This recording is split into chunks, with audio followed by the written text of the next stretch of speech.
Assalamu alaikum mes chers frères, mes chères sœurs. Aujourd'hui, je voulais qu'on discute ensemble des livres de Dieu.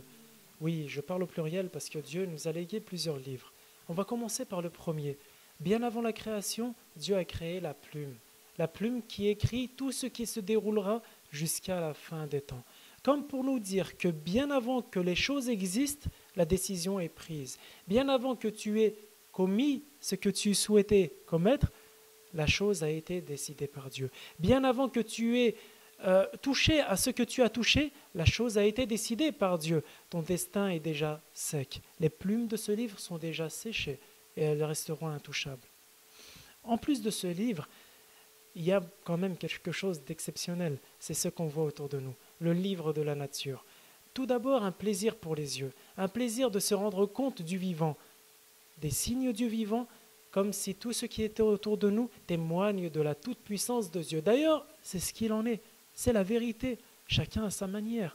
Chacun à sa manière. L'oiseau, quand il chantonne, ce n'est rien d'autre que pour proclamer la grandeur de Dieu. La mer, quand elle renvoie ses vagues, c'est pour témoigner de la puissance de Dieu. Et tout le reste, et j'en passe. Et lorsqu'on se rend compte de l'harmonie qui relie tous ces éléments, ce ne sont que des rappels pour nous, en tant que gestionnaires de l'éternité, d'être en harmonie avec notre environnement et nos congénères. Ensuite, il y a le livre des actions. Chacune des choses que tu commets sera écrite.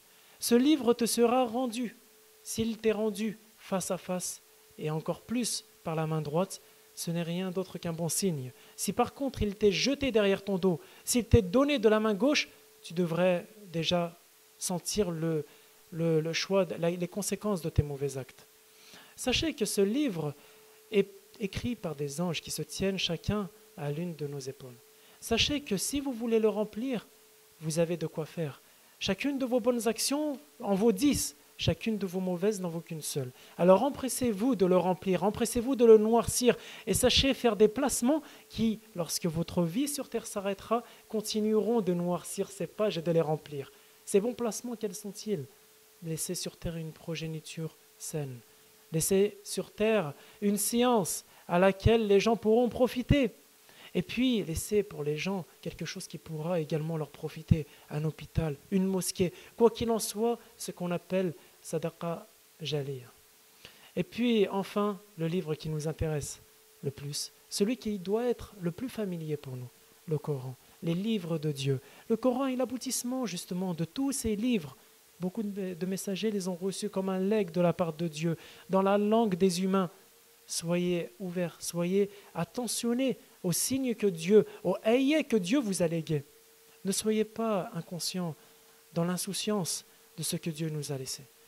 Voilà tous les livres, donc je vous laisse avec toute cette bibliothèque à étudier, à méditer et à faire en sorte qu'elle vous serve le jour dernier. Assalamu alaikum wa rahmatullah.